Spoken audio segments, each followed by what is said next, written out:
Once again, backstage, Rock on the Range 2018. I'm Lou Brutus, our dear close personal friend from Atreyu. Alex is here. Good to see you again. A couple of crusty old rock guys back at Rock on the Range. Where are they out there? Yes, they are. They're not in this trailer. They're out there eating s'mores. We're a bunch of handsome guys in here doing push-ups, eating fruit and protein. Talking about guys stuff. Absolutely. So actually, it's mostly festivals, I think, for you guys this year, right? Yeah, we're doing some fly dates right now. Yeah. We've got maybe some stuff coming up at the end of the year that we haven't fully figured out yet. But right now, just some awesome festivals. Tell me about new music, because I believe it was one of the Avenged guys who sort of let slip with you guys working on some things. Yeah, there's Avenged Sevenfold is Matt specifically Thanks, fellows. Has started this vicious rumor that we have a new record and it's gonna be good. And let me just tell you first off, we don't have a new record and it's not gonna be good. So definitely don't wait till the fall of this year because there will be nothing for you to expect then. Is that a wink, wink, nudge, nudge, say no more, say no more? Yes. No. Oh, okay. Contractually bound to give you these answers. Oh, I totally understand that. Give me an example of a Spinal Tapian moment that you have had in your career. Honestly, it's so fucking hard. We've literally been stuck in stairwells in like it was like one of the Taste of Chaoses or something like that, and it was in a big arena. And I got stuck in a stairwell for 20 minutes because it was early in the morning. It wasn't going to stage, but I was trying to work out and I was trying to get out of the building, and I was like, I'll take a shortcut through this stairwell, and I went in this stairwell. Just jog to the left. Yeah, I ended up doing stairs for a half hour, and I sweated out my nerves, and then eventually someone opened a door like 2 levels up, and I was like screaming, "Hold the door!"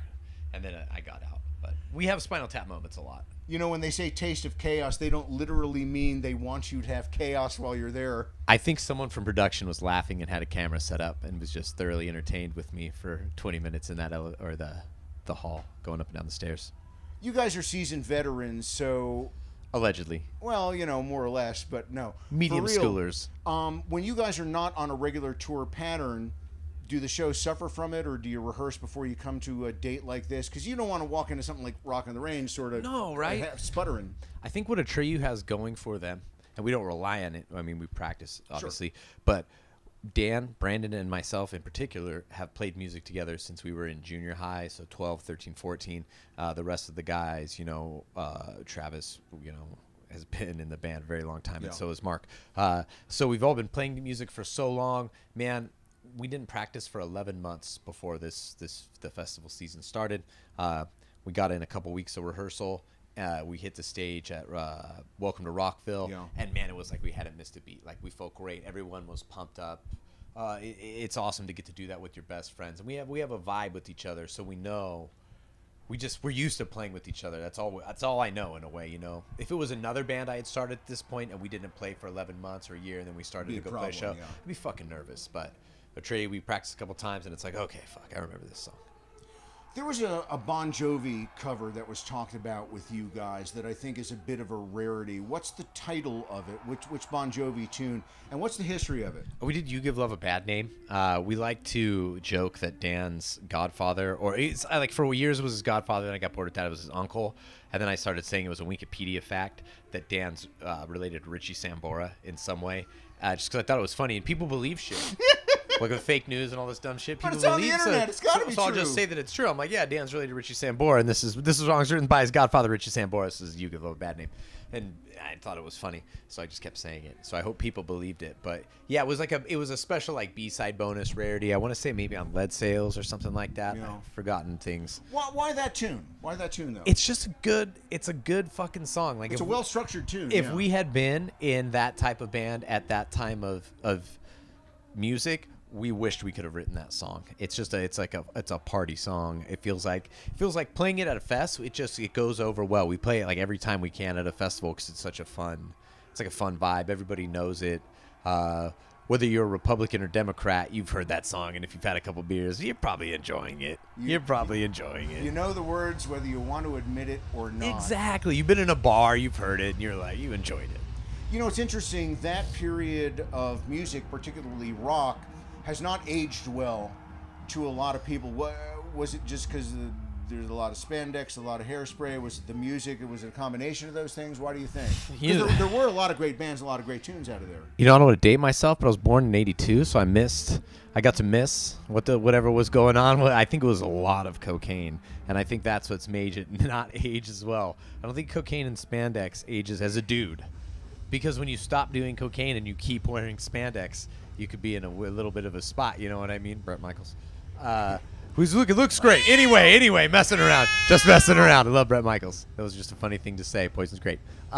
But so you get my point. But I think when you say that though, like Poison's killing it. Like those bands are doing great. So touring I think with Cheap Trick this summer, and the tour's doing really good. It seems like 5 years ago that was like not as like but now it's like, dude, Cheap Trick and Poison's fucking rad. Like people want to see that. People want to have a good time. There's so much negative and so much bullshit. And you tell me going to see like Cheap Trick and Poison isn't gonna be a good time? You're a fucking dick. Stay home. You know that's gonna be a good time. So I think like Atreyu, we purvey that same attitude, and that's also why we chose that Bon Jovi song.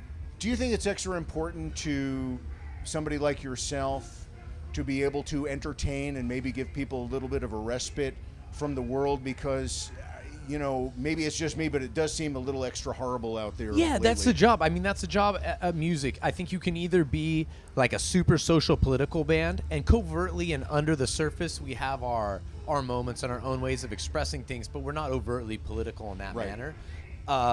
So it's nice to provide that escapism. Like for me, when I go to a movie, I don't want to watch a serious movie in a way. I want to escape. I want to watch the Avengers, and I want to go to a different world where none of that shit's real. Like Thanos in can't a fucking world get me. where nothing is real and I can't be hurt. That's awesome. You know what I mean? But real life is fucked up, and I think that rock shows in particular are a great place to go and like forget about that. Even if it is a political band, like Anti-Flag is a great fucking punk band, super political message. You can go to an Anti-Flag show, have a great time, hear a political message, and go home, and it's a fucking win-win. You know what I mean? Like, so different bands, different messages, but yeah, I just a good vibe is the way to go, man. One last thing, I've been giving some tips from here at Rock on the Range. I mean, I've gone to north of 3,000 concerts, and there are things you should do. You should put your phone away, take a couple of pictures, but try and enjoy the music. Don't kick anybody when you're crowd surfing. If you had to look into that camera and give somebody who's going to be going to a festival soon one bit of advice, what would it be? Just from a fan standpoint. Don't grab the singer. When they're playing, don't grab the singer. When they go down there, like right there, I got hit myself with the microphone. I love you.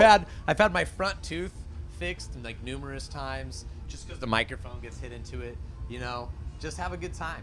Like if you see earplugs in, like don't grab them. We need that shit, and they're molded to my ear, so when they get ripped out, it fucking hurts a little bit. But if you're a hot chick, you grab the singer. Don't tell my wife.